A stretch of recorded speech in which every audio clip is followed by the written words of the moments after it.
Hello, I'm Agur Schiff. I'm an Israeli writer. I wrote a book called Ashmato shel Professor Schiff in Hebrew. It was translated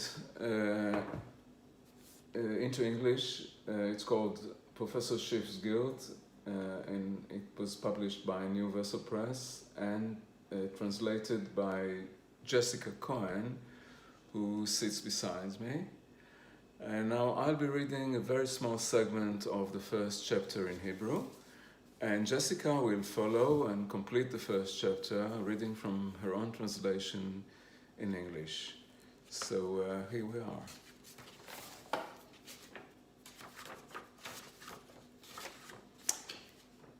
כן, זה נכון, סבו של סב סבי היה סוחר עבדים. אינני מכחיש, אני גם לא רואה כל טעם להעלים את העובדה המביכה הזאת. הרי אינני חש שום קרבה על האדם הזה שעזב את העולם 150 שנה כמעט לפני שאני הגעתי אליו. ואתם בוודאי מאמינים לי כי השרשרת הגנטית המחברת ביני לבינו גורמת לי יותר משמץ של אי נוחות. גבירותיי ורבותיי,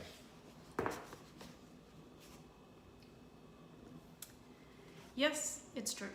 My grandfather's grandfather's grandfather was a slave trader.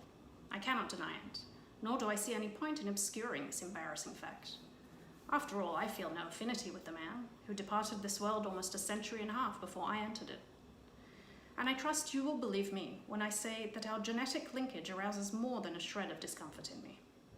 Ladies and gentlemen, there are those who claim that the past always makes surprise appearances. Indeed, that is sometimes true. Except that what we have here is not a long-forgotten parking ticket that crops up out of nowhere and, if not paid, with interest of course, might result in your bank account being seized. Nor are we dealing with an old woman who stops you on the street to remind you that she was the girl you were once madly in love with. No. The past I am being asked to submit to you, distinguished members of the Special Tribunal, is my family heritage, for good and for bad. And when it rears its head, I cannot pretend to be surprised. Because I have known for years about my great-great-great-great-grandfather, Amos Schiff, about his business affairs, the fortune he amassed, and his mysterious disappearance. I've read about him, I've written about him, I've dreamed about him. I even know what he looked like. In a portrait that hangs in the Surinam's Museum in Paramaribo, he stands upright and rigid, wearing a tricorn and a stern expression. He's flanked by his wife Esperanza, her head covered with a snood. And although she is not beautiful, she certainly is, how can I put this, charismatic.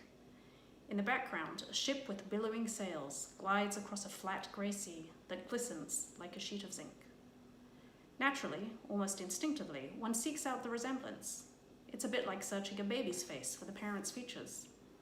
And when one persists, one always finds something. A certain glint in the eye, an angle, a contour. Generally speaking, though, ladies and gentlemen, perhaps you will agree that a face is an asset we tend to overvalue, particularly if we take into account how quickly it withers and loses its capacity to do justice to its owner. Then again, why should anyone care what the slave trader, who was my great-great-great-great-grandfather, looked like? As far as I'm concerned, you are entitled to think that Professor Schiff, namely I, am him, as long as you can maintain your judicial objectivity. Not that I doubt your integrity, distinguished members of the tribunal. Not at all. I trust you unequivocally.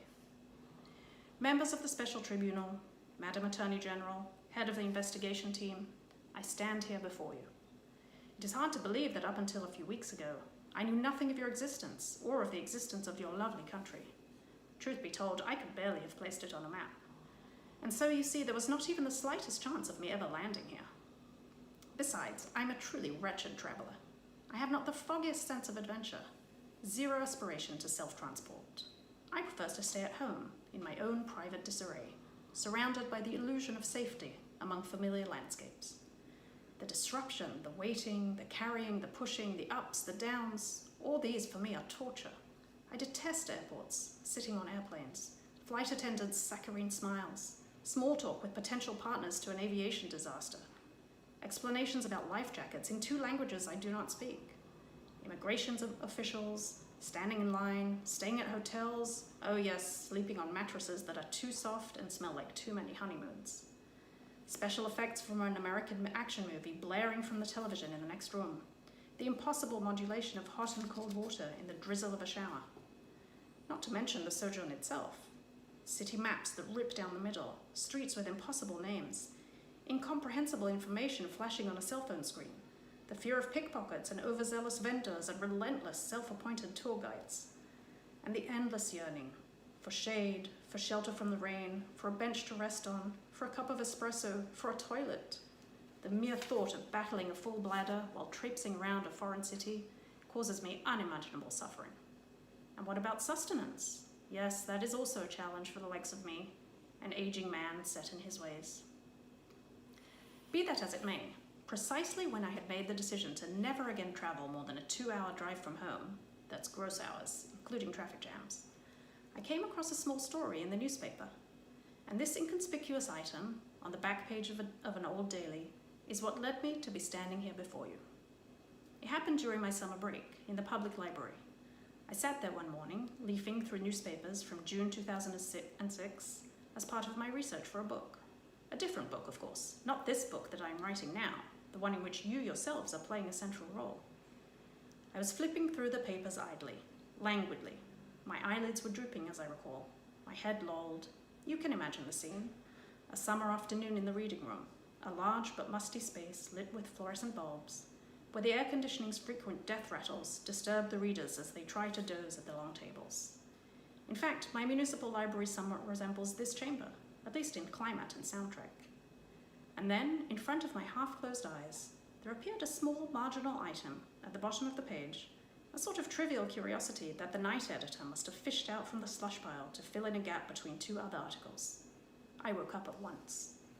The piece was about the remnants of a 19th century merchant ship that had been unearthed off the coast of a West African city, none other than this very city, the capital of your charming republic.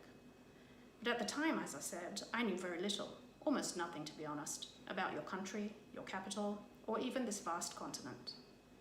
In short, ladies and gentlemen, we have here a coincidence. The ship was found in your territorial waters, and the items dredged up from its crumbling body by a British archaeological delegation are housed here in the Museum of African Culture. The ship was identified as a cargo vessel with a 200-ton capacity that is thought to have been built in the Rotterdam shipyard in 1780 and christened the Esperanza. Ladies and gentlemen, there is poetic justice, even a certain logic, in the new law recently enacted by your parliament, the lengthy title of which is the Law for Adjudicating Slave Traders and Their Accomplices, Heirs and Beneficiaries. I might even have welcomed it, if not for the fact that I myself have been chosen to serve as the law's first test case. Thank you, Jessica. So here's the book again, Professor Schiff's Guilt by Agur Schiff, published by New Press. I hope you'll enjoy the book. Bye.